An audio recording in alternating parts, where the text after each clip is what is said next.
5, 4, 3, 2, 1. KenCast. Hey everyone, it's Saturday and welcome to KenCast. So happy you're here to join us today. We have a great show for you. We're going to be talking about some interesting things about the potential origins of Cobra Kai, or at least something that might have made Cobra Kai possible. We'll be talking about Creed in the Rocky series. We're going to be talking about news, deleted scene from Cobra Kai. And before we do all of that, I want to bring in our very special guest. You've seen him before. He has an amazing YouTube channel. He does all these great videos, analysis on Cobra Kai, and also some great ones on the Rocky series. Stryfe the Warrior, thank you for joining us today. Hey, how's it going, Ken? Thanks for having me, man. I appreciate it. Absolutely. It's great to have you. Always great to have you on here. Thank you. You know, for everyone who hasn't seen your channel, I've got a link in the description to your channel. Everyone go to Stryfe's channel. He has some of the best analysis videos on YouTube regarding Cobra Kai. I always learn a lot, and I think you'll learn a lot too. Check those out. And so today, we're going to be talking about the potential influences of the Rocky series and the Creed legacy sequels on Cobra Kai. And if you were to kind of give everyone sort of like a tease or a brief summary of your ideas regarding that, what would you say is the connection between Creed and Cobra Kai? Well, the first thing you would have to go back is the roots, which they share a common interest, mainly because John G. Avildsen directed Rocky 1 and Rocky 5, and then also directed the first 3 Karate Kid movies, if I'm not mistaken. So that's definitely the tie-in as well. And I believe it was Ralph Macchio who he had said something about, I think when it was like getting casting or like auditioning for Karate Kid or talking about Karate Kid Part 2, he's like, well, you know, John G made Rocky, so I got to trust his instinct with, like, you know, the direction of the movies. And not to mention, obviously, when it comes to Creed and Cobra Kai, Creed came first. And by no means this is, you know, we love the big three, and like Cobra Kai is just amazing. Like we've said, both you and I have said like so many great things about the Cobra Kai series, and this is not like a knock on them. Not to mention that we know John Hurwitz is a big Rocky fan, but it's very interesting to think about. If it wasn't for Creed, it makes you wonder if Cobra Kai would have been received the same way, because it kind of like, you know, paved the way for that success. And like, oh, Creed's doing really well. Maybe Cobra Kai will be like kind of a good idea too, because I'll be honest, like I was kind of skeptic when I saw the very first trailer of Cobra Kai season 1, but I loved it. Like as soon as like that first episode was done, it just like, you know, baited me in, and then, you know, here we are. Enough said, as they would say. So yeah, that's great. Yeah, I'm so looking forward to this discussion because, you know, I've had some similar thoughts to as well. I want to say hello to everyone watching today. Gabe, good to see you, Gabe. Interesting topic. I can't wait to hear it. Stuart, good to see you again. Again, 6 weeks to go. Yep. And Stuart also says, hey, Stryfe. Hey, what's going on, Stuart? Celine, hopefully I'm pronouncing that correct, says, hey guys, hi. Lisa, good to see you. Thanks for joining us today. DJ says, elbow cough, elbow cough, elbow cough. Nice. And Frank says, good afternoon, Ken. Who will be Clubber Lang and Drago? Ha ha ha. Well, hey, Stryfe, guess what? You did 2 separate videos, one on Clubber Lang and one on Drago. And tell everyone, give everyone a little overview of these videos.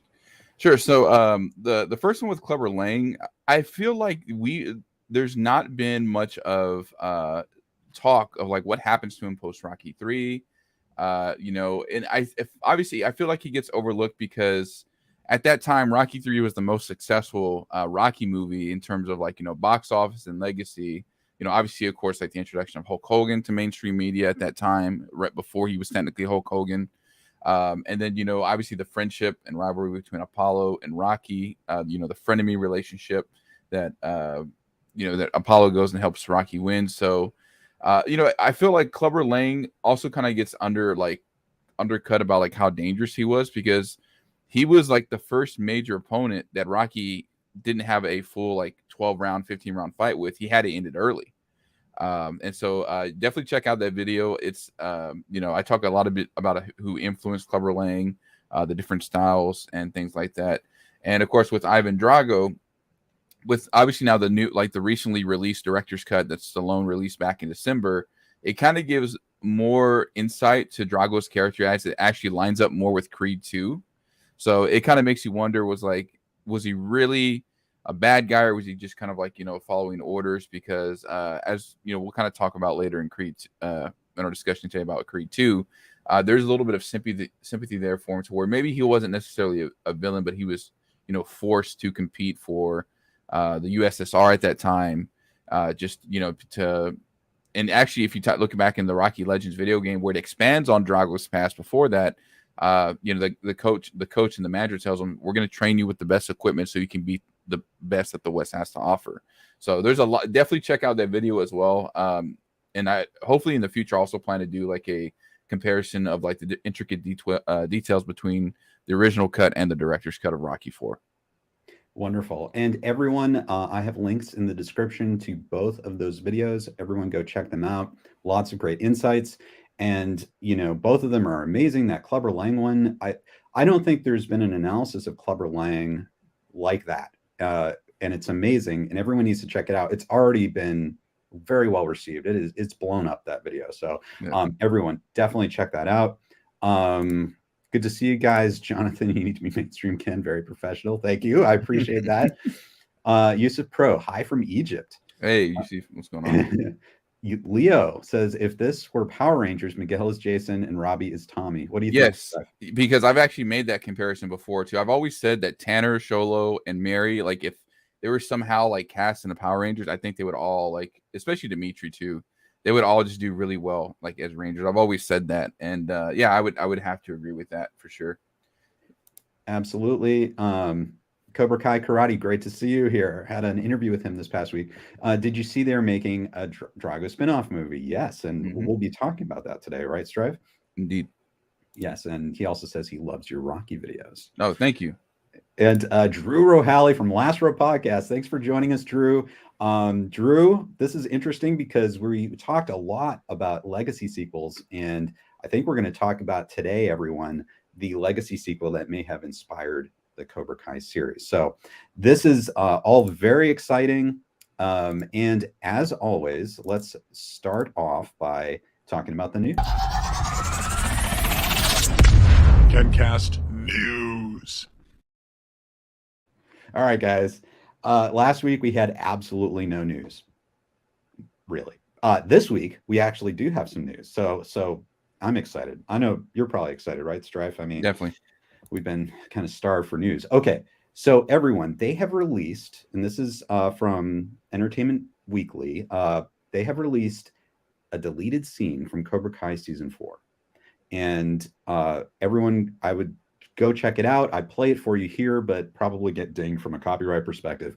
But hopefully everyone gets a chance to check that out. And Stryfe, have you had a chance to take a look at this deleted scene? Yes, I have. I do have my thoughts on it, but I'll let you kind of share your thoughts first to see. Okay. Yeah. I think I was kind of struck by a couple things. One, it is a substantial scene. Like it's like it would have been cool to see it. I understand that they might cut it for pacing reasons and stuff.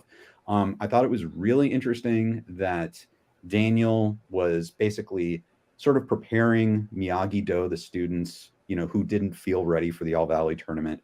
He was trying to jazz them up. He played like sounds of the crowd. He tried to psych them up, like imagine everyone chanting your name. And I just think it was interesting that he was kind of bringing his own experience into it, which might not necessarily have been, I don't know if anyone be chanting for Chris or Dimitri or anything. It's almost like he was sort of assuming his own past experience would be the same for them and trying to psych them up. I thought it was a really interesting scene because it ends with them realizing that they probably have no chance to win the All Valley tournament, at least anyone currently in Miyagi-Do.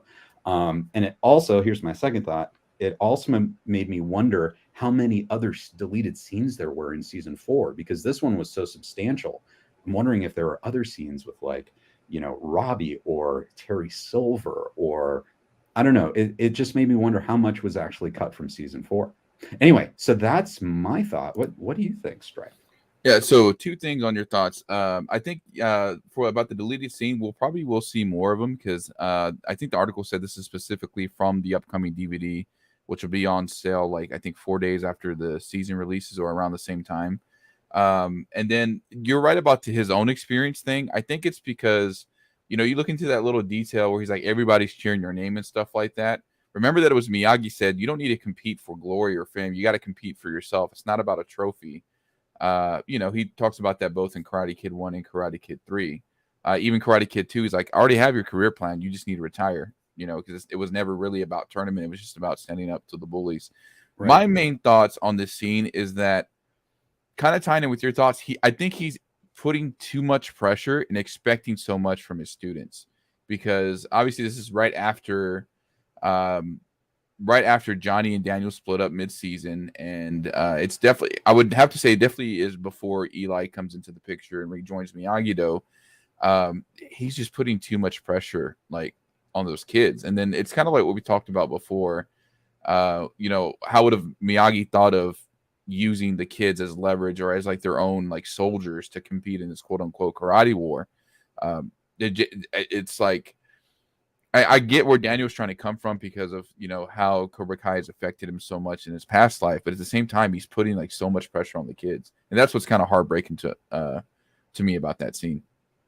Yeah, it's interesting because I know a lot of people have brought up, and, I might have even said too, it's almost like, Daniel is doing something that's not quite Miyagi-esque. I think we had this conversation, kind of like doing something Mr. Miyagi wouldn't do. And that's basically use his student to win, to further his own agenda, or he was totally against that. He almost was so reluctant to do tournaments and anything. It's like karate was much more important than that. And it's interesting to see Daniel kind of go against that teaching, I think, for Mr. Miyagi.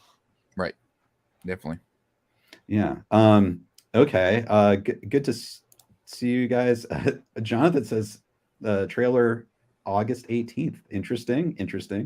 And then Marianella, good to see you. Jonathan, I wish. Bryce Productions, great to see you. Bryce Productions, always. Lupo Music, I always thought that Mr. Miyagi would have a word with Daniel a few times during some of the decisions he made on Cobra Kai. And do you think, Stryfe, as we're kind of talking about this subject, that Chosen might somehow bring an element of Miyagi's wisdom to Daniel going forward in season 5? Definitely, especially given the fact how we've seen in Cobra Kai season 3 just his character arc, coming full circle from how he used to be. Because as Miyagi said, no such thing as bad student, only bad teacher. It was because of Sato's grudge with Miyagi that kind of like caused Chosen to have that disagreement with Daniel in the first place, because he's like, okay, I'm going to take my family's word, like you're bad news, and Miyagi's also bad news. So I think Daniel's definitely going to learn from Chosen in that aspect. But another thought that kind of comes to mind is like when you think about how crazy Kreese kind of went as far as like sending them for the house invasion and stuff like that. So maybe it's at the point of like, they're getting to the point they're like there's no honor left in this kind of war. And even Kreese says himself, the other side never thinks about any honor, especially in war. And maybe we'll hear Chosen say we don't honor bet with cowards. So I'd love for him to say that for sure. Oh yeah, that would be fantastic. Stuart says absolutely, Stryfe. I wonder what Mr. Miyagi would make of Daniel's decisions here. And Drew, Last Row Podcast, says it's especially interesting given how much Daniel talks about what Mr. Miyagi would or wouldn't do. Yeah, it was like a broken record as far as that. So, all right, we've got let's move into our next bit of, I guess you could say, news. John Hurwitz tweeted, "I've seen the Cobra Kai season 5 trailer and I'm obsessed. Perfectly sets the tone without ruining all the surprises. This one feels like a different but same kind of 80s movie. September 9th can't come soon enough." Okay, so this is the first mention of like the big season 5 trailer for Cobra Kai. So what hits you about this tweet? First I gotta shout out John and Hayden. I think it was I forget, it might have been Hayden. But even still, the Big Three retweeted one of my videos, which the Apollo Creed and Clubber Lang video. So shout out. shout out to them. But yes, kind of like the chat has been saying as well. Given the track record of season 3 and season 4, we can expect the trailer, I would say, maybe 21 to 30 days out. I've also noticed that this might be also a Netflix thing, because one of the other series that's coming out on Netflix in August, which I recommend anybody that's a fan of Cobra Kai or fighting games in general, Tekken Bloodline's coming out pretty soon. So that trailer dropped 30 days ahead of the release date.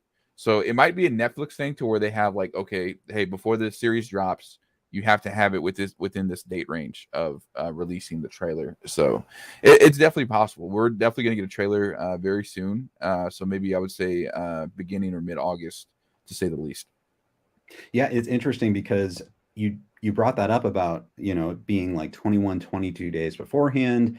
And Netflix kind of follows this pattern. I mean, I wonder if they have everything down to like an algorithm of like, people's interest and Right. when to release it. And then that's the peak is like 3 weeks later or something like that. It's really kind of fascinating. Now, I want to ask you about that line that says, this one feels like a different but same kind of 80s movie. So based on what we know and what we've seen so far, what do you think he means? Like, what type of 80s movie do you think he means? Well, if they're continuing with the Stallone references, maybe something like Cobra. I mean, Stallone was in a movie called Cobra. Right. I don't know if it'll get that extreme or anything like that, but as season 4 showed a lot of Rocky love with a lot of references and stuff like that. So I'm not sure what exactly, outside of obviously the Karate Kid, because they're different but same movie he'll be talking about. But it's going to be very interesting to see how that trailer pans out. So right. And Drew says, if they're leaning into the 80s, especially Ton of Karate Kid Part 3, I'm going to be so happy. And it does make me wonder if they're going to go for kind of like the type of 80s action movie feel that, I mean, we just don't get anymore. Right. Like Terry Silver being sort of the big bad this season.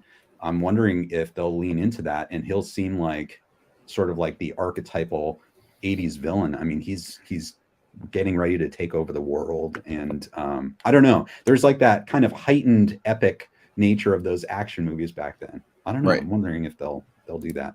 Yeah. And Drew says, I hope it means Terry will be 80s Terry again. Yeah. Oh yeah, for sure. I hope so. George says, I hope the episode 3 of Kai Tunes by Cobra Kai Kid will come to life. That's the anger management therapy session between Daniel and Johnny. So yeah, that would be a lot of fun. Definitely. Well, okay, let's see. A couple more things of news, guys. For those of you who are Tornado Chasing fans, Tornado Chasers is the season 1. This is my series with Reed Timmer.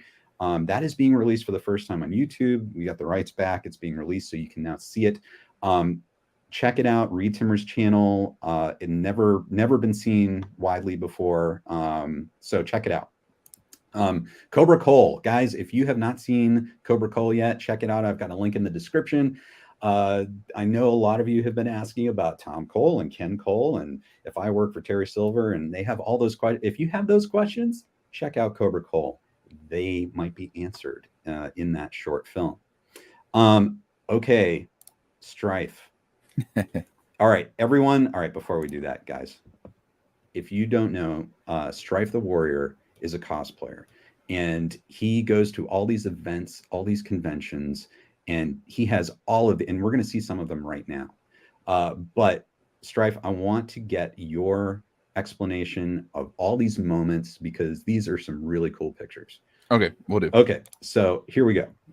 All right, so fun fact, and this is not a knock to Robert or anything, but he was late to his own photo op, but for good reason. So Robert is so kind, contrary to the character you played in Terminator 2, which was the T-1000. He spends his time like with every fan and making sure that they kind of get their money's worth when they're meeting him and stuff like that. So, and I also saw that when he came to the photo op, and you're kind of moving through that line like right before you take pictures with him. So he was really, really nice. And I've kind of heard universally like people that have met him before that it's kind of the same thing. So he's total sweetheart. He was kind enough to actually, when we did this photo op, He's like, here, let's do 2, so that way you can kind of pick which one you want to get. So That's great. He's really, really cool, really sweet guy, just like Martin Cove. Like, and that's typically with anybody that kind of plays villains. They're typically really nice guys. So he was really cool. That's fantastic. Okay, so here you go. Yeah, still the Terminator. Yep, that was with Casey Jones. So, fun fact: so the shotgun and the grenade launcher I'm holding, which I modified, actually, they're both airsoft / like kind of like dart guns. So I didn't really have to paint the shotgun. I did paint the grenade launcher. It used to be like all green, so I kind of painted it to match like how it looked in the movie. And I had to really pace myself that day because I was like fully committed to wearing leather. So like thankfully it was like mostly indoors. So I just kind of like drink like a lot of electrolytes and water. And the reason for that being is I don't know if we've talked about this before on the podcast, but before Dallas Fan Expo, I actually had heat exhaustion. So I had to like really pace myself, like kind of going here on out. So I've been trying to work out more indoors and like pretty much just drinking like electrolytes like all the time now. So definitely stay hydrated, especially with the heat waves happening all over the US. So yes, very, very important. But yeah, very fun. And of course, I'm very hyped to see any kind of Ninja Turtles cosplay, especially with the release of Shredder's Revenge that we've talked about before, which is a great game. Definitely check it out. So absolutely. Okay. Yeah, this one was fun. So that's one of my friends, Joe from Bunny Plague. So fun fact, like years ago, before I was doing YouTube and stuff like that, he was actually the one that got me into the realm of Power Ranger cosplaying because I used to cosplay the Green Ranger. So this was I think from Dino Charge. I could be wrong. I'm not too familiar with the newer shows, but yeah, he was just debuting that cosplay that weekend. So I was like, here, let's get a picture together. So I gave him the shotgun and then I was holding the grenade launcher. So it was a lot of fun. That's great. Hey, Cobra Kai Companion, what's up? I just saw him in the comments. Oh yeah. Hi, Peter, Cobra Kai Companion. Thanks for joining us. Yeah. So this was a lot of fun. So Sunday we got to do a big Street Fighter group. I'm Ryu. My girlfriend is Sakura. Joe, the Purple Ranger, is Kin, and his wife is Karin. And then we found this Chun-Li that took a picture with us. So Samsung kind of had like this little booth that was like set up, and they're like, hey, they pulled us all in, and we just kind of took a picture and whatnot. So Ryu is one of my favorite cosplays as well. I've always liked his character in the Street Fighter series, not just because of the moveset, but the backstory and the lore, the fighting game characters as well. So, and this was my girlfriend's second time doing Sakura. So we actually did it last year in San Antonio. But yeah, and I actually styled the wigs for both. And I don't know if there's a way to zoom in on that picture, but I actually, so like if you ever see me, like I'll have like these crazy eyebrows because like they have like these anime like bushy eyebrows and whatnot. But yeah, like I actually did that myself with Ben Nye. So a lot of fun. Very cool. Okay, and then this is pretty epic. Marvel versus Capcom, man. We had to do it. Like that long. If you've ever played like X-Men versus Street Fighter or Marvel versus Capcom, like the group actually asked to do this picture, so that was kind of cool. So we did this picture and it was really, really cool. So yeah, and we actually kind of stopped the traffic for a second because we were like in the middle of the aisle, like the main aisle where like the dealer's room and whatnot. So it was pretty dope. Nice. Okay, so now this is from a different event, and this is amazing. This is you as Mr. Miyagi. Go ahead and explain this one. I almost missed this photo op. So and I don't know whose fault this was, but thankfully they were kind enough to like kind of sneak me in with Zapka at the last thing because I did buy a photo op. But they changed that day, Sunday. They changed all the times last minute and didn't update anybody and whatnot. So I was like, oh, and but because like all three of my photo ops were so close, I basically was going from one photo op, ran all the way back around and get back in line again and whatnot. So, but yeah, William Zapka, as I've said in my video, was really cool. He's like, oh snap, we got a Miyagi and then he wasn't wearing his sunglasses for anybody else but me, like at that moment. So he's like, I put these out and he said I looked great. So it was a lot of fun and Miyagi as usual got a lot of love and we didn't have to cut my hair this time. We actually were able to use wax to simulate the hairline, but I was so glad after that con was over because I had been growing out my hair for like 6 months. So yeah, it was a lot of fun. No kidding. Now look at this. This is so epic. Look at wow, you've got Martin Cove, Jacob Bertrand, and William Zabka in there. Explain this. Yeah, so that was right after the Zapka op. So they were all kind of like doing the combo. They do like the duos and trios and combos and whatnot. So we all kind of ran in, and yeah, they all liked our cosplays, of course, and they said we looked great. But yeah, my friend Charles is as Daniel, my girlfriend is Kumiko. And the previous day, I was chosen, but this was Sunday, so we did like all the photo ops and whatnot. We kind of like just took Friday and Saturday to like shop, but yeah, it was a lot of fun for sure. Nice. And then look at this, Mr. Miyagi and Okay, Eli. it's a funny story about this because I was wanting Jacob to do the Miyagi, so I'm doing like the end of the Miyagi Dokata, like Daniel does, like right before he counters Mike Barnes and hits him with the point. But they were kind of rushing it. I didn't want to like hold up the line and be rude, so I was like, I kind of just set my bonds like tree down and did it. And so like Jacob was just gonna like do like a couch pose. He's like, oh snap, and then he just did like the thing really quick. So.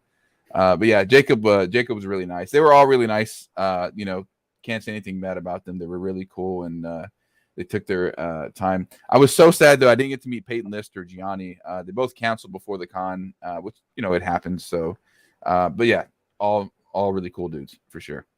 So you would say to all fans watching right now that have been wondering about like, hey, what's it like to go to conventions and meet these actors and do these photo ops? That's an experience you'd recommend, right? Definitely.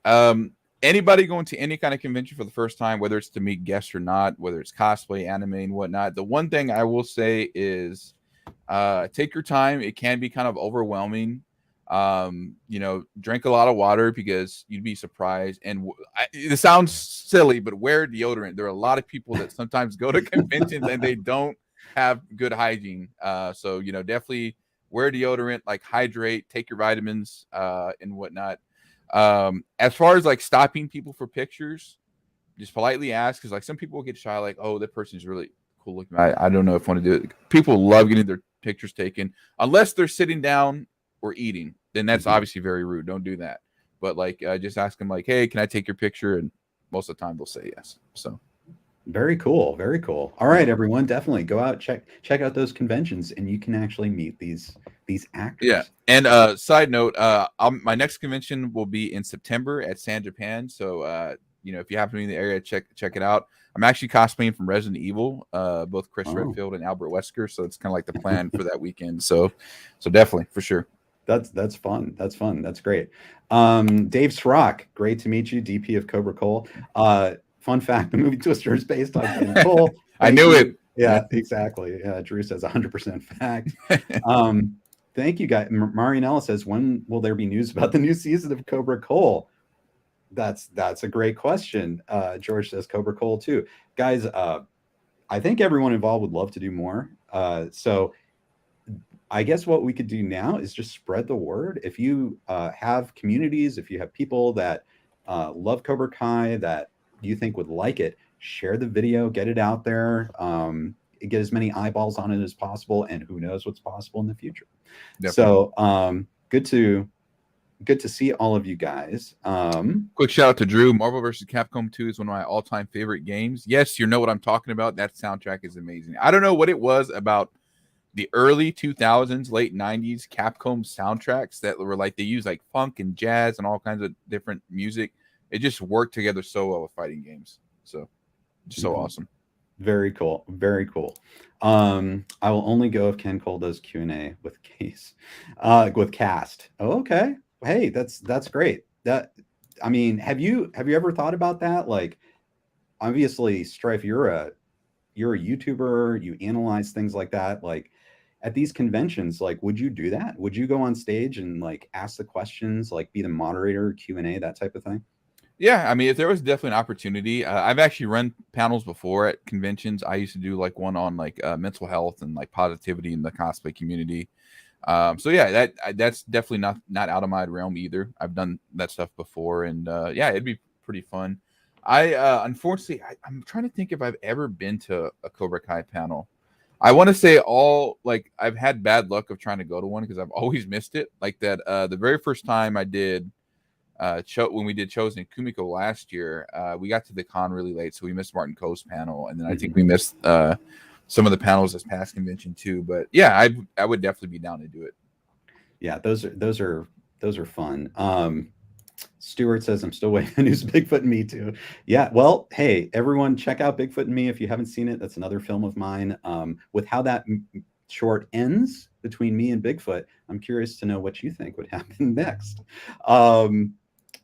Let's see. Lupo Music says, do you have any Cobra Cole behind the scenes or blooper material? That's a really interesting question. I mean, we have lots of other moments and takes and things like that. I don't know, Dave Srock, if you're still watching, maybe you can give some your memories on that. I want to say we were so not, we had to film most of it in one day. So I know that we have like alternate takes and we're having fun and that kind of thing, but we were pretty efficient. I don't know if there's like much kind of screwing around and stuff on set, but there were some really funny, alternate takes and that kind of thing. So Peter says, I'm convinced Big T is dressed as Bigfoot. It could be. He is tall. He is tall. Yeah. It's right. Gave Terror Bear to Bigfoot. I'm sure he wasn't very happy about that. All right, guys. Thank you so much for all your comments. Now we are going to get into our main discussion for today. KenCast discussion. Ken, I forgot to do one last thing. Yes, the figures. Remember, I forgot. Oh yeah, that's right. Okay, well that will start our discussion today. So all right. So one thing I did get from this previous convention was these cool turtle figures, which is from like Nika, the popular toy line. So any like Turtles in Time fans will definitely appreciate this. That's Shredder. As you can see, he has like the pixel art as well. So they have all of these like the bosses and the turtles from the game as well. And then of course I picked up Slash, which is like the mutant turtle. So also one of the hardest bosses in the game. So yeah, that was like, sorry about that. I forgot to mention those earlier. So definitely pick those up if you can. They're really cool. So that's awesome. Yeah, those are so much fun. I'm so glad they make those. Yeah.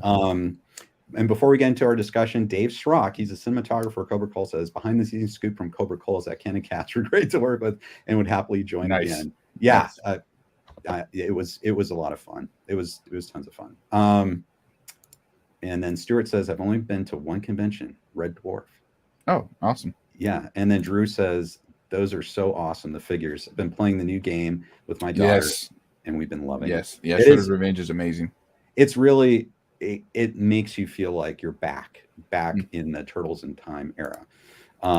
It really fantastic. Okay, so today, thank you all for joining us today. We're going to be talking about Creed and the Rocky series and the potential influences on Cobra Kai. So let's give everyone kind of an overview. If you guys have not seen these movies yet, they are, I guess, older movies now, kind of classic movies. This is kind of like the 6 main Rocky movies. The first Rocky was directed by John Avildsen, who also directed all the first 3 Karate Kid movies.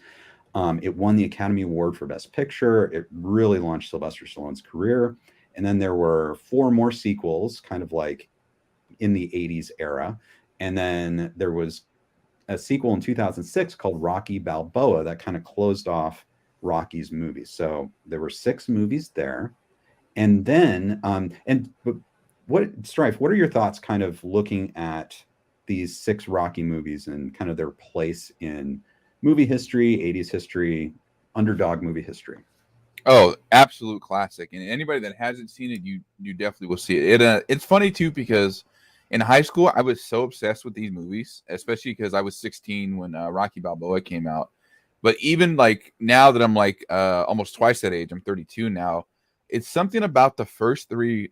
I mean, really all of them, but like the first 3 Rocky movies, they resonate with me so much more as an adult because, like for example, the making of the first Rocky movie, Stallone had nothing to his name. He had to even sell his dog, which is actually featured in the film Butt Kiss, to eat. He had to sell his dog to eat, and then he finally got the studio said like, okay, we'll make this movie, and he actually bought the dog back and whatnot. So like, and that's what's really interesting about Rocky is just, like, even though it kind of seems almost like an independent or amateur film, that's what you have to like appreciate and respect about the movie, because it's all about heart. And it's like Kamen said about Karate Kid 1 and 2, you can't make magic twice. That's why like the first film and both of those respective trilogies are just so revered, because it's like they put everything that they had into that movie, and that's why they're still loved to this day. Yeah, those really great insights, and I agree with you. It's those first three movies really are of a piece. Like they evolve, like definitely by Rocky 3, it makes sense that there's sort of like the slickness that creeps in. He's gotten very successful at that point, but like the first Rocky movie, I think that's amazing, and people are kind of surprised when they see it, is that it really does feel like a kind of a low budget documentary, real life look into a person. Like it almost feels like an independent film. Right. And but it's very powerful, and the ending isn't necessarily what you'd think it would be for an underdog movie. And yeah, really, and obviously it captured the imagination of the public. Rocky 2, Rocky 3, and then we get into Rocky 4, who Stuart Young says was always his favorite. Now, Rocky 4, obviously there was a recut, a director's cut that was released, I think last fall. Can you, Stryfe, give me your thoughts on Rocky 4 compared to the first three? Because a lot of people will say it's like their favorite, but it is different. It started to jump the shark. Even 3 kind of started to jump the shark with the random wrestling match. With it's enjoyable, but same thing with Rocky 4. It's just because, like, let's all just get the elephant out of the room. If you're gonna be hit with like a punch that was worth 1850 pounds per square with 2,000, that's the equivalent of taking a shotgun blast to the face. It's just so unrealistic. Now, it is possible for fighters and boxers to hit past that 700 mark, but nobody's going to hit like 2,300 unless you're the Incredible Hulk and whatnot. But the thing is, it's a definitive 80s movie. The montages, the music, and whatnot, and you have to like kind of respect, even if the movie is half montage. We can't really dunk on it that much because it's the most at that time. It was the most successful. Even outdid Rocky 3 at the box office and whatnot. But it's really great. Like and even the director's cut, I don't know if I could say which cut is my favorite. I think they both do things very well in like regards of Rocky and Drago's characters later on, and Creed 2, Creed, and then Rocky Balboa. But yeah, it just kind of started to jump the shark a little bit, just because of again, like the whole 2150 punch or whatever that's equivalent to a shotgun blast. But it's you can't really dunk on it that much because it's just like a what's the word I'm looking for? It's like a staple of the 80s. Right. It's so enjoyable. Yeah. Yeah, I think you're right. And it's amazing because with Rocky 2, 3, and 4, Sylvester Stallone wrote and directed those movies. Right. And I think I was always amazed at how, Rocky 2 really felt like Rocky 1. It was done in the same style. Rocky 3 tends to leans a little more into the 80s, gets a little slicker, but it still feels connected to those first two movies. And then Rocky 4, I was just amazed at how Sylvester Stallone was able to really capture the zeitgeist of what was going on culturally, because you're right, it came out in 85, smack dab in the middle of the 80s, and it just felt like an 80s. It's like the prototypical 80s movies. It has it has the music, it has like that cinematography, it has everything people think about as an 80s movie. Right. But it's like if you go back and look at the original Rocky, it's a completely different tone. And it's kind of like there are some elements where if you take the first Rocky movie very seriously, the fourth movie feels like it kind of jumps the shark and it becomes sort of like slick commercial entertainment of the 80s. Right. Definitely. So those are the first four. Now Rocky 5, typically people will say is the worst Rocky movie. What are your thoughts on Rocky 5? Rocky 5 is definitely the Karate Kid Part 3 of the franchise. And what I mean by that is it has its moments. Like Terry Silver and Mike Barnes, they carried Karate Kid Part 3. Nobody's going to deny that. Rocky 5, same thing. It has its moments, but at some point it's just kind of like and maybe it's just because of like the vast of like, oh, suddenly Rocky is broke now and his kid, aged like 10 years in the span of a year. So, but I don't know. I still like it to some extent, just like the same thing with Karate Kid Part 3. And even next Karate Kid. There's some things I like about it too, but it's definitely, those are the weaker films of those said franchises. But Rocky 5, it's very interesting too, and if you think about it too, that was Rocky's first attempt at having a pupil, which just didn't go successfully. So right.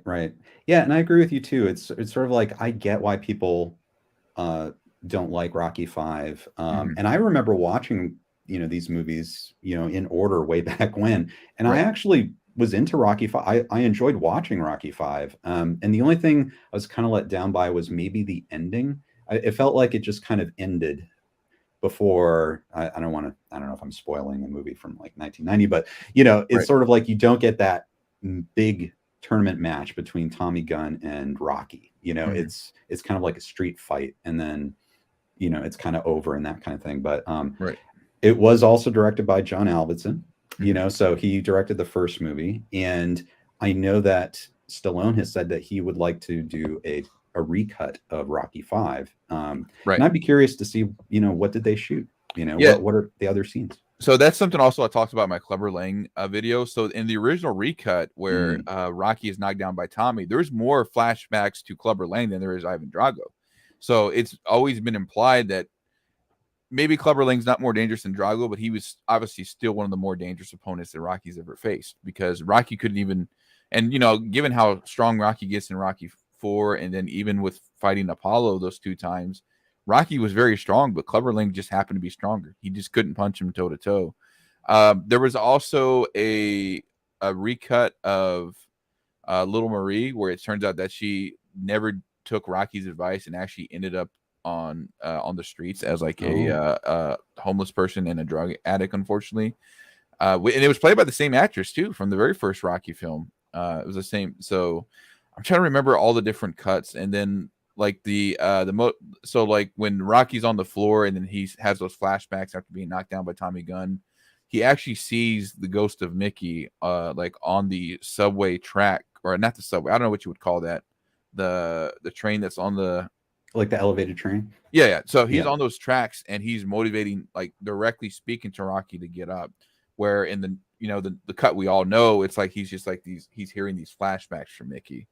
But yeah, if you go on YouTube, you can easily find some of those different cut, like the work print of like how some of those scenes originally went. So, and some of those cuts I think were better because the Tommy Gunn and Rocky fight actually used some of Bill Conti's original music from the Rocky film, which was Going the Distance.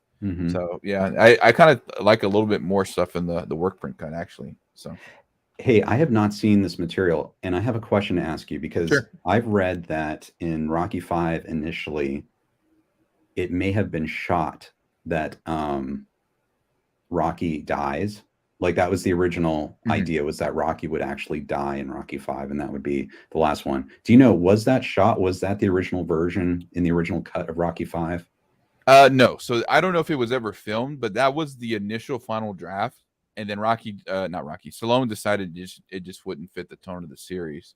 Okay. But yeah, so how they finish it is that it kind of ends the same way. The fight ends the same way, but I think the two end up actually shaking hands, Rocky and Tommy.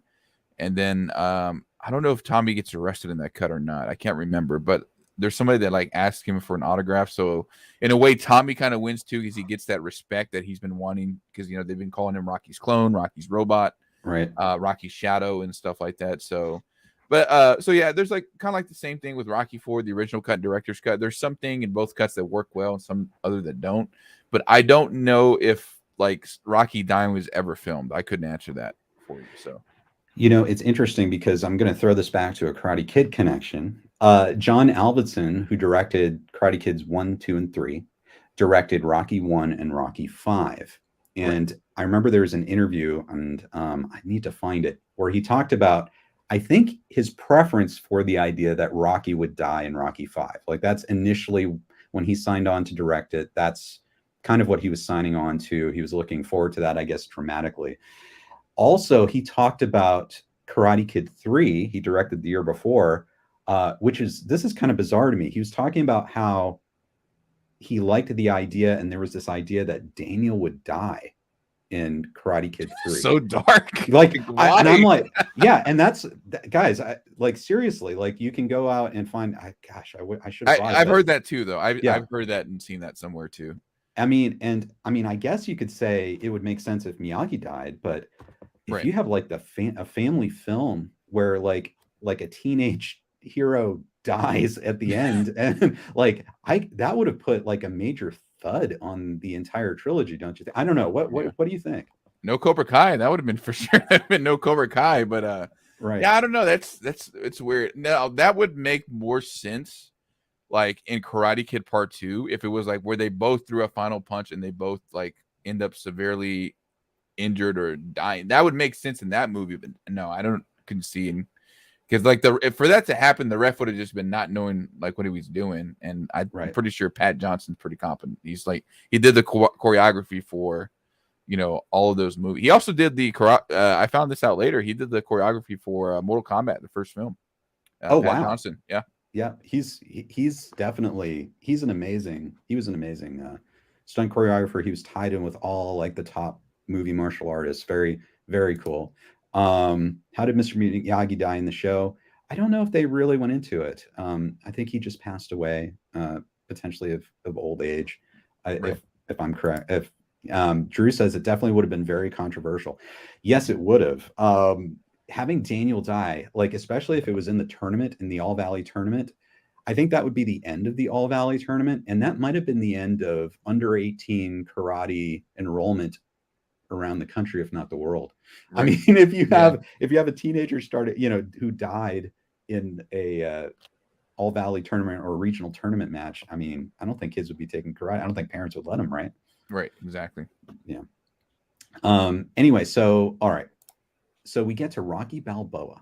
Mm-hmm. So this is, I guess you could call this a legacy sequel. This is 16 years later, 16 years after Rocky V. And this movie was actually really well received, and I liked it.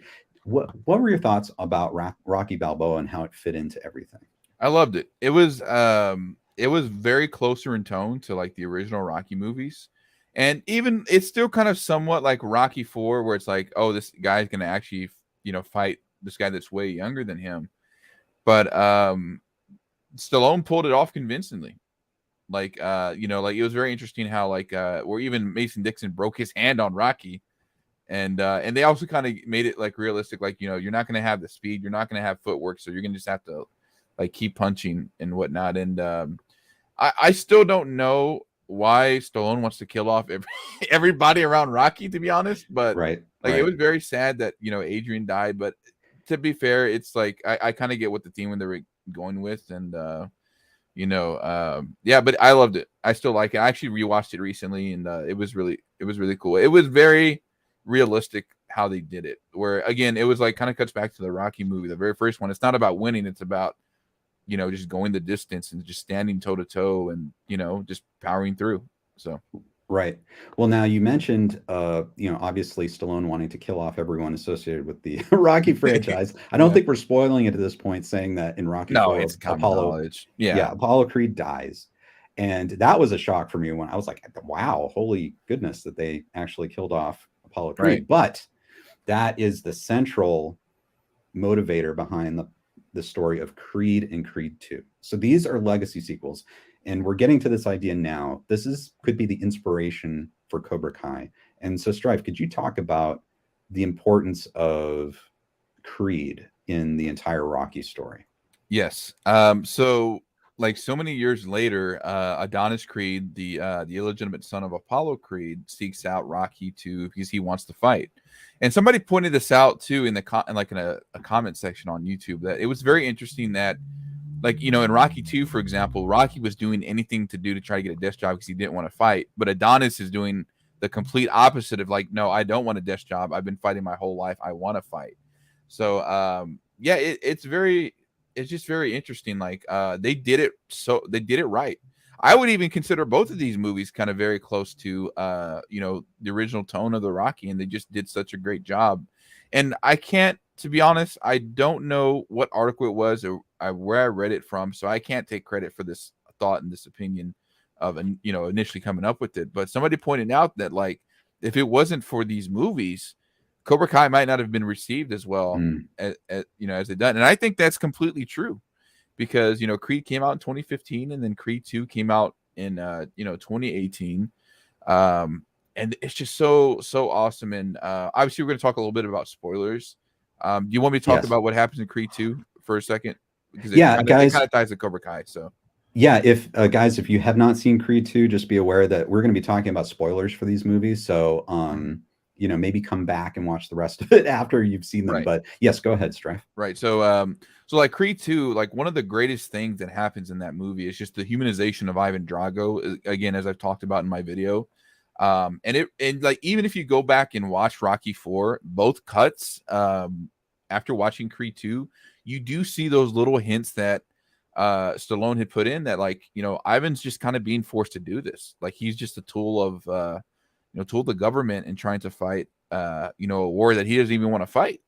So and what's really great about Creed 2 is that it kind of parallels Rocky 4, but I like how they did it more realistically with this one. So Adonis fights the son of Victor Drago, fights Victor Drago, the son of Ivan Drago, loses the first fight. And then and that's also because Rocky didn't want to train him, because he still felt guilty about not throwing in the towel over Apollo's death. Which, fun fact, technically it might not have even been Rocky's fault, because when the ref tried to stop it, Drago pushes the ref out of the way. So it's not like much, I think Rocky would have physically had to have gotten in there to, like, have stopped the fight. But again, I can still understand why he feels guilty and whatnot. So so Adonis heals up after his daughter is born and whatnot, and Rocky trains him, like, in a parallel to Rocky 4, where he's training in the cold and training back to basics and stuff.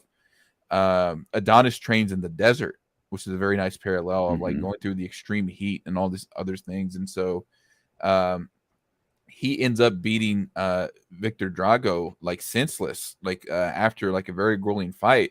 And it's Ivan who throws in the towel. Right. And Ivan, because, like, the whole movie's about, trying to get the respect and be welcomed back by Russia, because, Ivan was exiled after his loss to Rocky. And, Ludmila Drago, Ivan's wife and Victor's mother, left them too. And then, like, you see, like, Drago's heart breaking, because, like, his mother left, and then he just loses the will to fight. And then I personally think that if the fight wasn't stopped, it might have ended with Victor being severely injured, maybe even killed. And that would have been, but, like, Ivan, like, he's like, I don't care about being accepted anymore. He throws in the towel to save his own son. And that specific parallel is what I love about stuff, that happens in Cobra Kai too. It's just, you have, like, all these, like, the very similar parallels, like, Daniel training Johnny's son and not knowing about it. And, it's very, very cool. It was just so well done. And Creed 3 comes out in November, so I'm very excited about that.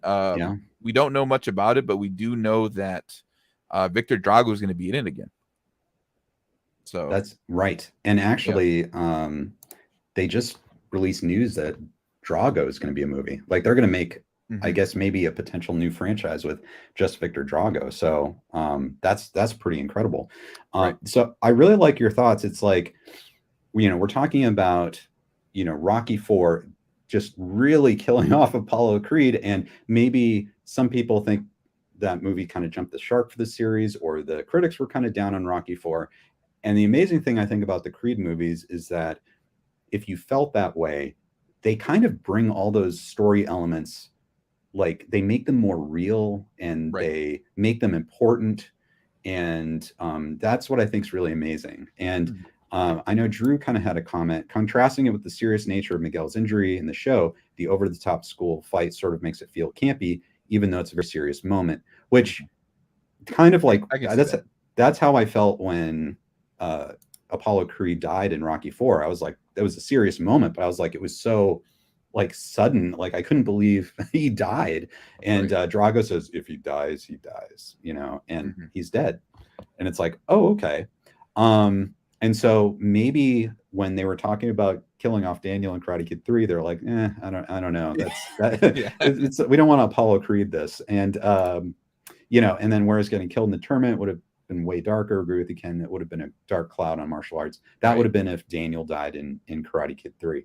So, but what Creed does, it's kind of amazing, is that it brings back all those story elements. And, you know, something I've got a video coming out soon, but one of the points I make is that the creators of Cobra Kai, John, Josh, and Hayden, do an amazing job of looking at Karate Kid 3 and bringing out everything that's good in that movie and remolding it for the Cobra Kai series. And that's kind of what the Creed movies do with Rocky IV, is they take out all of those serious elements and they really remold it. And it's a beautiful story in the Creed movies.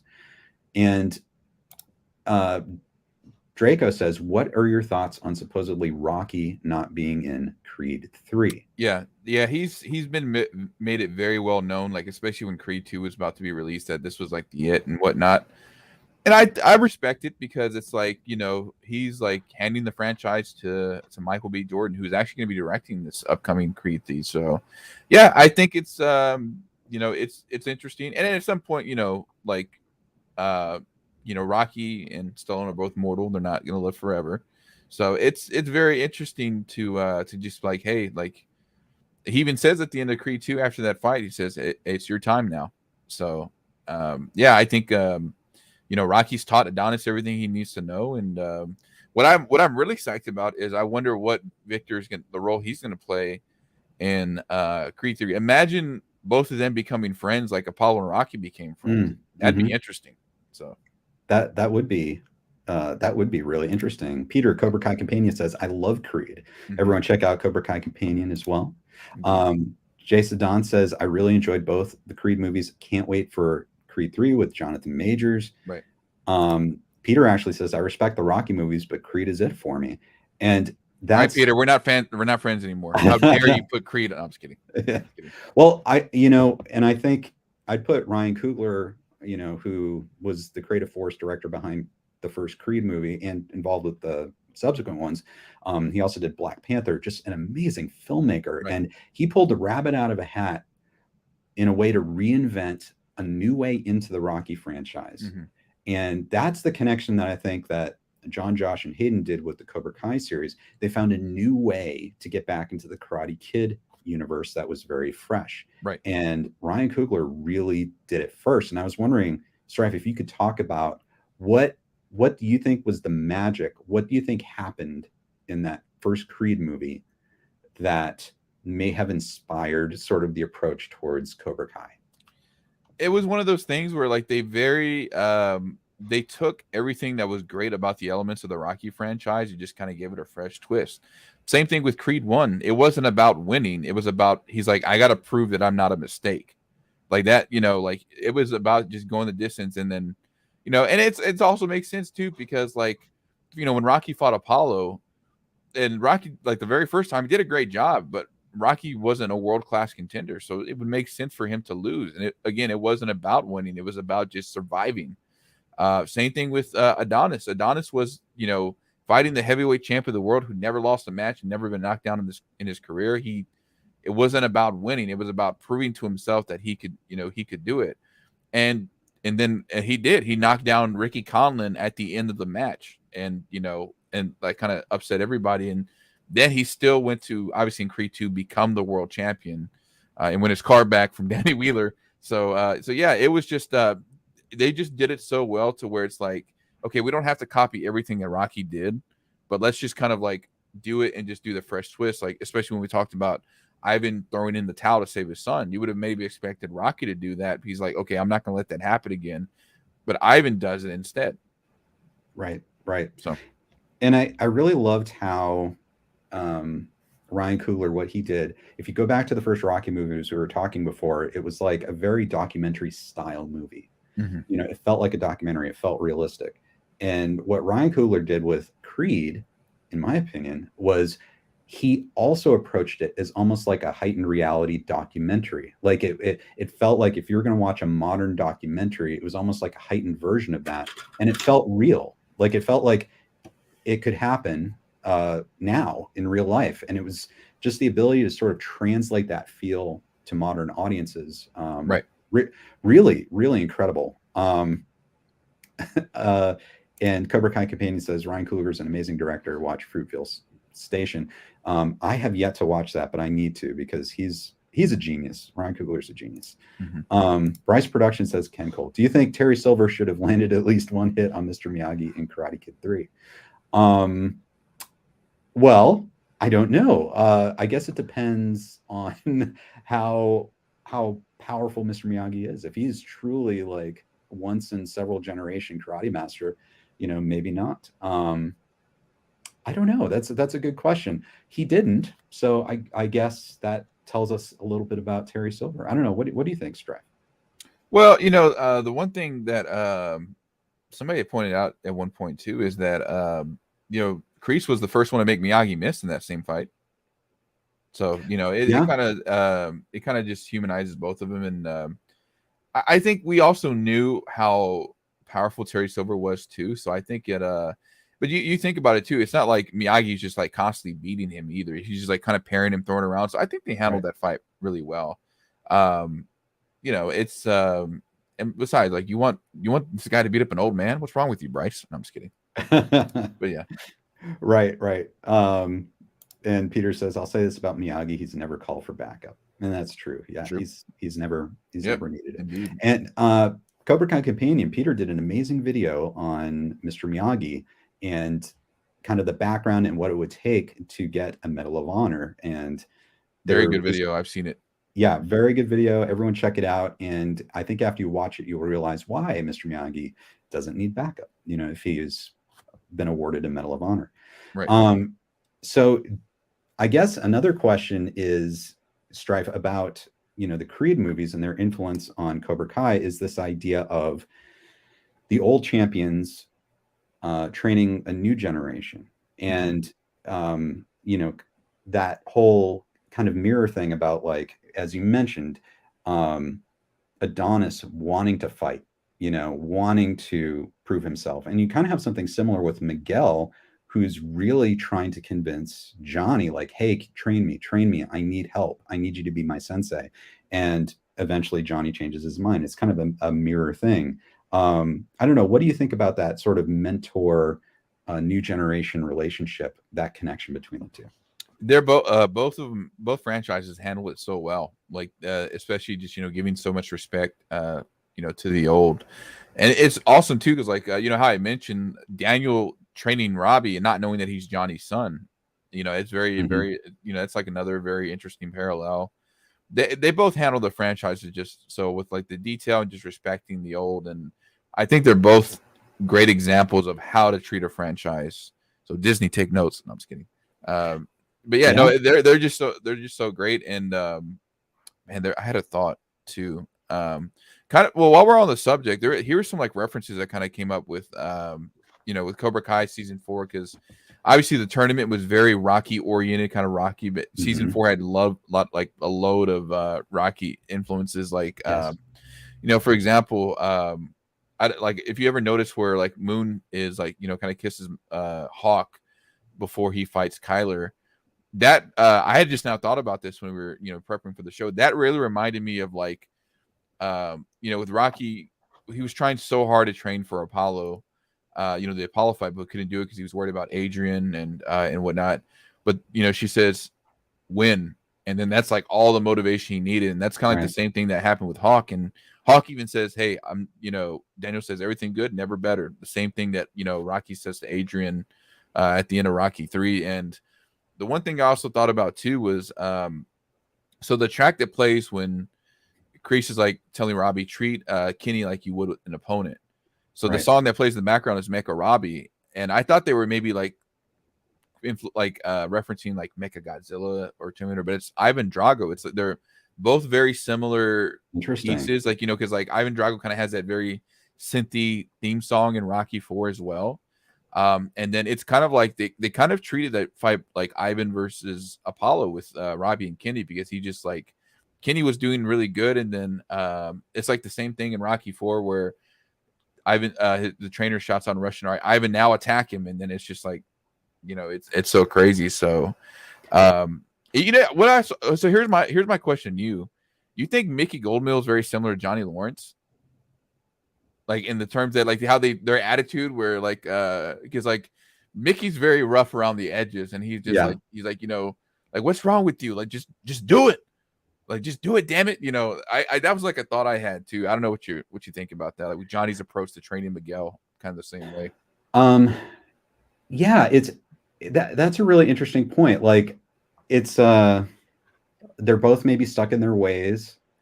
They both have their outlook on life, that they're stubborn. It's interesting because Mickey always sort of initially looked down on Rocky. Like he never thought that Rocky could have been a champion. He disrespected the fact that Rocky was, you know, he was a thug, you know, he was trying to get money for, you know, gangsters, that kind of thing.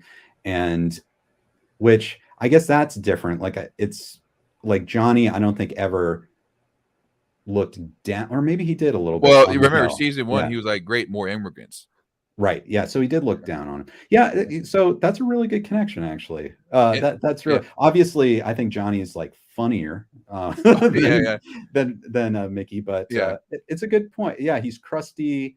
Maybe they're both very protective too, because Mickey. Remember, Mickey tried to talk Rocky out of both fighting Apollo the second time and Clubber Lang. Just like, you know, when Miguel finally walks again, Johnny's like, you don't need to fight and whatnot. You don't need to get hurt again. So that's a really great point. Yeah. Wow, Stryfe. Yeah, I like that. I like that connection. I was also going to bring up your connection between that music piece in season 4 and Rocky 4, because had the privilege to go to the concert with Zach and Leo, who did the music for Cobra Kai, Leo Bierenberg and Zach Robinson.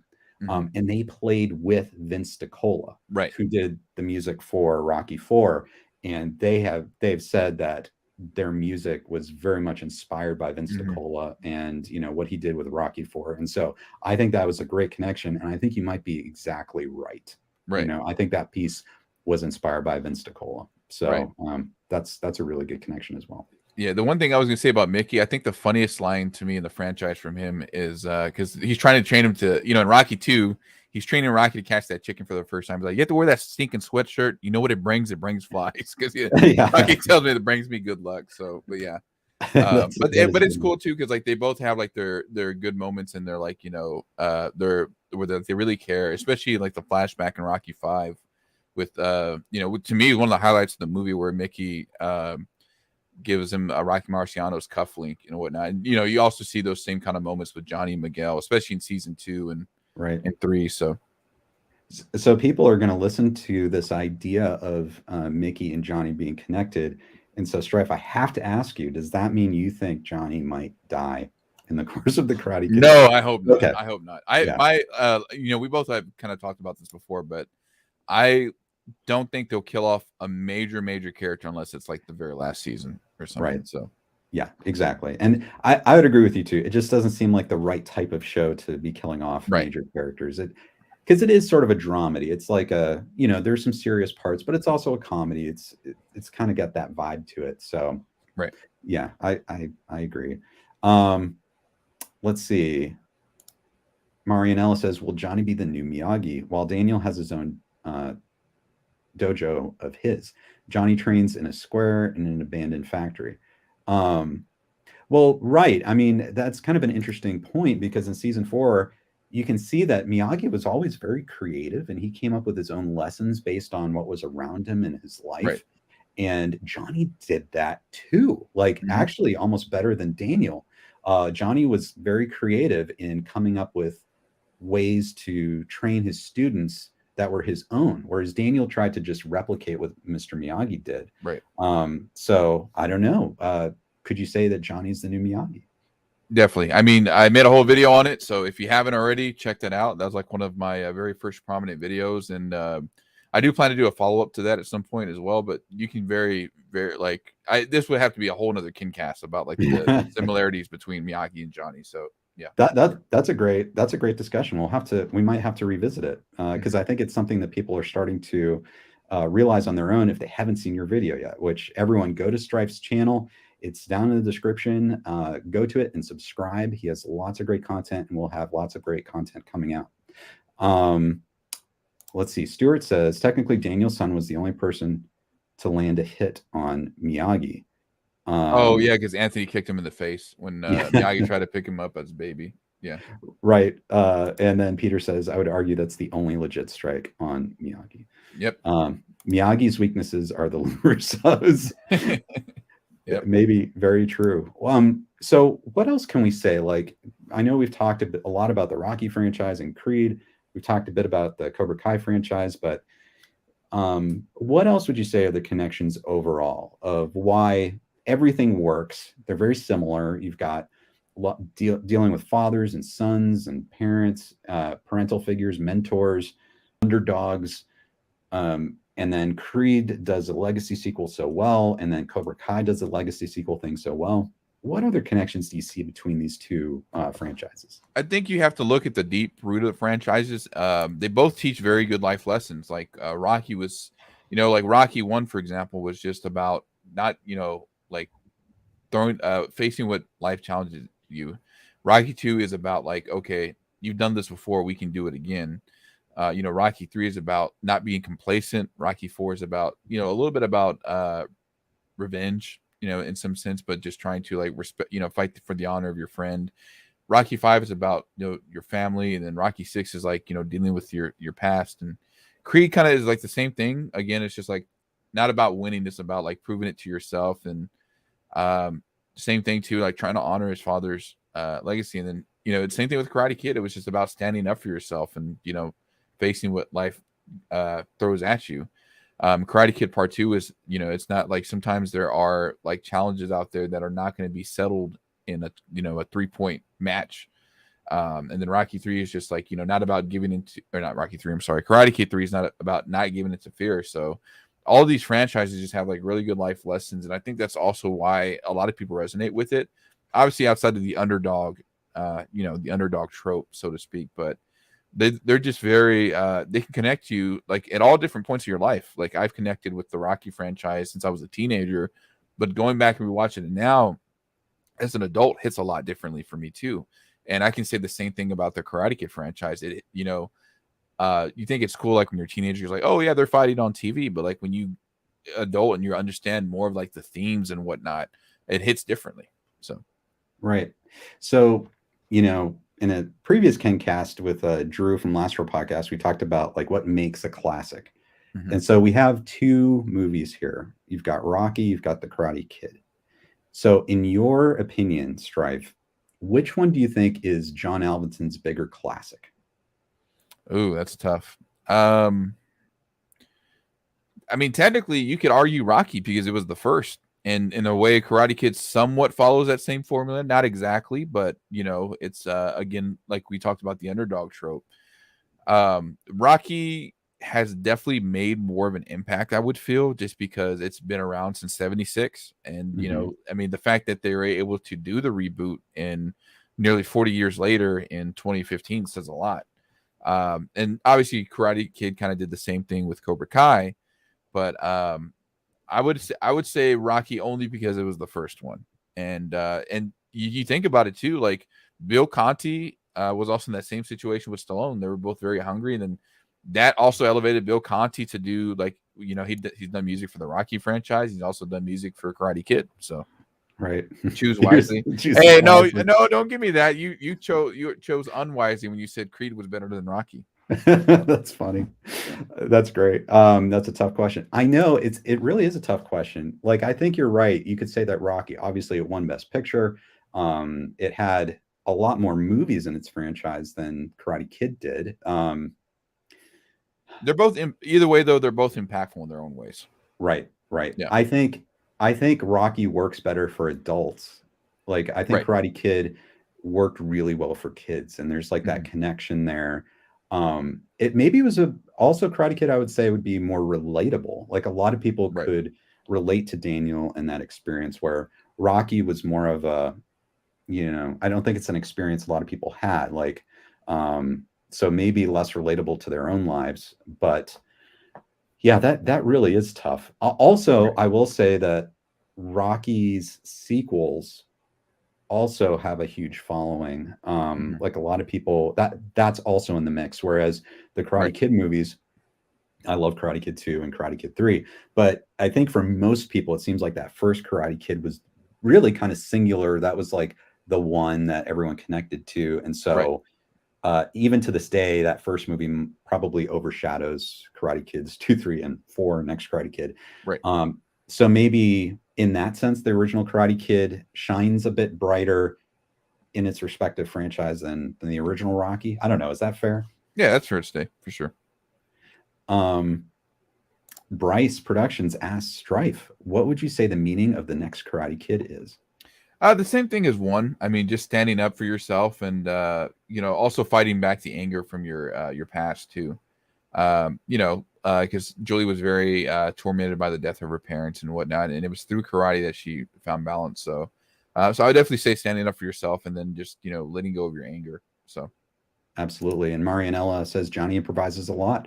For Miguel to learn to kick, he just threw him into the pool. Sorry for my English. Yep. Very, very true. Johnny does improvise quite a bit. And so now we also need to talk about, since we have Creed 3 coming out and now we've had Drago announced, we have this idea of a Rocky universe. So a Rocky verse. The creators of Cobra Kai have talked about this idea of the Miyagi verse, where we have Cobra Kai, but also spin-off shows. So it looks like both the Rocky universe and the Miyagi verse are going to have spin-off shows, and they want this to keep continuing. Do you think this is a good idea? I mean, obviously it's like the Marvel Cinematic Universe. We're seeing all these universes right now. They're very popular. Do you think it's a good idea to expand both the Cobra Kai series and the Creed series into like a universe? As long as it's not overdone and as long as it's done right. I mean, that's also why Cobra Kai has worked so well. It's just because they took, again, as we've talked about before, they took the good elements of what worked and they gave so much depth to not only the old characters but the new. So I feel like in that instance the spinoffs could work. And the same thing with Creed 3, with how much depth they given to both Victor and Ivan. I could definitely see why the Drago spinoff would work. I mean, and speaking of Creed 2, Victor never really had a problem with Adonis. It was more back about, Ivan trying to get back in the good graces of Russia. And even you can even see that same kind of conflict that Victor has when, his father says, break him. It's the same thing back to Kreese telling Johnny to sweep the leg. They have just, even those little details in those movies, there's just so much depth you can go in. That's what the writers of both franchises have done. So as long as it's not overdone, because then you end up with another Rocky V where it's like, drawn out so much. As long as it's done right and not overdone, I think it'll work out. Now, I know this is a little controversial. You did mention Disney before. Do you have any cautionary tales or warnings for other properties that have like tried to expand and create a universe where it hasn't worked? And if you feel like it hasn't worked, why? Why don't you think it's worked? I feel like with Star Wars, for example, like, a lot of people are kind of mixed about the new sequels. I think it's just because they try to do the same thing where they're like sticking to the elements of, what made the franchise work. The Skywalkers, obviously, but then they just only stuck to that. I hear that's the most common complaint where like everybody's related to Palpatine or Skywalker. But the good thing about Cobra Kai and Creed is that they not only did, say, hey, we're going to make it related to like some of the core characters from that franchise, but they also made it work with like interesting parallels because things you wouldn't expect. Like nobody expected Ivan to throw in the towel for Victor. And the same thing with like Cobra Kai. It would have been, been very different if Miyagi won that tournament. But they did that to kind of like create that shock value. And as long as it's like, you have to also be original in some aspects too. You can't just copy and paste from the existing franchise, I guess is the short answer. So. Right. Exactly. Peter says, I'd like to see actual female characters in this Rocky verse. That's an interesting idea, especially since Hilary Swank, who is the next Karate Kid, won an Academy Award for $1 Million Babe, which is interesting. Stuart says, I would love to see the early days of Cobra Kai in the 70s as a series. Yes. Yep. Drew says, I agree. Would love a young Kreese Silver spinoff. I'd also love a show about Terry Silver running Dynatox and all his shady business dealings. And that's, in a way, you know, we didn't really get a chance to get to in Cobra Cole, but like that also fascinates me too. And Dave Srock, I don't know if you're still on here. I know it fascinates him as well, is the idea of Terry Silver beyond martial arts and karate dojos in the business world. Like, what would it be like to work for Terry Silver? What would it be like to run into Terry Silver as CEO? What were his ambitions in the real world? That would be fascinating. And I totally agree. Like the idea of the early days of Cobra Kai, what did Kreese and Silver go through in the war? That whole relationship, that would be so interesting to see in the 70s. I don't know. What do you think, Stryfe? Yeah, I mean, we need a young Miyagi too. Honestly, yes. we that's you could just at least 2-3 seasons on that alone. You know, if you like took his life all the way up to Karate Kid 1. So right. And Bryce says the only Karate Kid spinoff I want is a young Miyagi movie or series. So. Here's the thing though, Stryfe. A lot of people are going to bring this up, is the idea that Pat Morita was such a singular actor to play Mr. Miyagi. Is it possible to even find someone who could do the character justice if they had to recast a young Miyagi? Yes. I mean, look at how they basically had Michael B. Jordan as the new Apollo, even though he's Adonis. But, you know, it's the kind of the same thing. They made sure that they kind of took those same elements and whatnot. And you can see like all the similarities with, you know, that are in Adonis from Apollo. So I think it's possible, but again, it would just have to be done right, which I have faith in the big three that they would do it anyway. So, right, exactly. And then we have to assume if a young Miyagi series is happening, that the big three, John, Josh, and Hayden, would be involved, and they've had an amazing track record of creativity and picking the right characters, and so hopefully they would be able to find the right actor to play a young Miyagi. I agree. It's like it's such a tough balancing act. But in the right hands, yes, I agree. It's like the actor's out there. He just has to be found. And the other thing too is just you can't also like pressure this new actor to be like, oh, you better be Pat Morita, because that doesn't help either. Like you have to also respect that they're their own actor and own actor, and they're not Pat Morita too. So you definitely want them to respect the legacy, but you don't want to just like make it miserable for them. So right, exactly. And Christian, good to see you, Christian. He has some thoughts for us. I was just thinking about Anthony in season 4. The fact Daniel said to him that Miyagi had told him that one day Anthony will be the one protecting their family wasn't a coincidence. Thoughts? What do you think, Stryfe? Do you think that's a bit of foreshadowing? Oh yeah, it definitely, especially with Kenny. You know, like saying, hey, high school's gonna be hell for you next year or this coming year. Yeah, we're definitely gonna see Anthony being trained at some point. So I definitely see that in the future. So as being the sole protector, maybe. I mean, there might be if that's how they decide to go, they would just have to make it work for Anthony, because obviously he's one of the characters that not a lot of people favor, obviously because of how he was portrayed, of like how spoiled he was and whatnot. So it'd be interesting how they make that work. So yeah, I think especially if it gets renewed for season 7, 8, maybe, who knows, down the line. I know that they're trying to get more seasons. I'm wondering if they're going to do the same thing where season 5 will announce and then or will release, and then they'll announce that season 6 and 7 have been greenlit, or they'll try to get a package deal where they know they have like 2 more seasons of stories left, or that type of thing. So that's very possible with Anthony. Cobra Edits says, I feel like they could easily make Thomas, Ian Griffith, look like the old Silver if they need a flashback or something, because he just has to dye his hair back and use de-aging technology. So that's interesting. So maybe a flashback to the Karate Kid 3 era. I don't know. Do you think they would do that, Stryfe? It's possible, but they need to make sure like they would do some really good de-aging, because it's bad when YouTubers can make better deepfakes than, you know, some of the filmmakers. So yeah, I mean that's definitely a possibility too. So but yeah, it would just have to be done right. Right. So. And I think, I mean, Thomas Ian Griffith actually, like, he looks so similar to how he did back in the day, like with like makeup and the right lighting and hair dye. I mean, he almost could. I mean, they might not even need to use too much digital.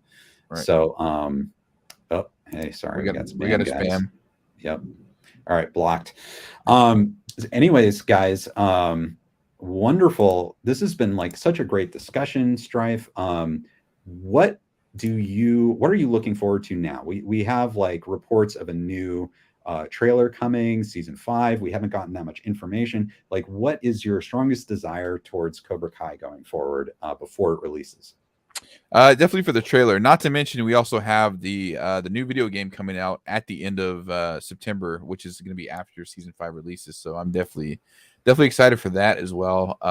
It's gonna be very interesting for to be a Cobra Kai fan. So especially with season 5, there's a lot of people too that may not be into Cobra Kai. They can be like, "Wow, this series is going on this long. Maybe it is worth checking out." So that's not a lot that a lot of shows can say, especially with Netflix. So Absolutely. And as people may know, you are heavy into video games, so we can also expect to see coverage from you regarding the Cobra Kai 2 video game too, right? yes, definitely, for sure. That's fantastic. Well, Stryfe, thank you so much for joining me today. A really interesting discussion about Creed and the Rocky series and how it relates to Karate Kid and Cobra Kai. Even through our talk today, I think there are like 4 more topic discussion ideas that have sprung up, and it'd be great to get your thoughts on everything. And yeah, I look forward to talking with you again. And everyone who has not followed Stryfe yet on YouTube, go into the description, click on the link, and go and subscribe to Stryfe the Warrior. Really amazing content. Thank you, Stryfe. Thanks for joining me today. Hey, thank you for the kind words, and thanks for having me here as always, man. I appreciate it. Absolutely. And thank all of you for watching. Really appreciate you watching. You're the ones who are making all this possible, and it's so great to interact with you and just share in our love of Cobra Kai, Karate Kid, and movies in general, and video games. So I look forward to seeing you all in a future KenCast. And if you haven't subscribed yet, go ahead and hit subscribe to this channel. It helps the channel grow, helps the algorithm, and helps more of us communicate. And so please go ahead and do that. Go ahead and hit subscribe. And I look forward to seeing you all again very soon on KenCast. Have a great rest of the weekend.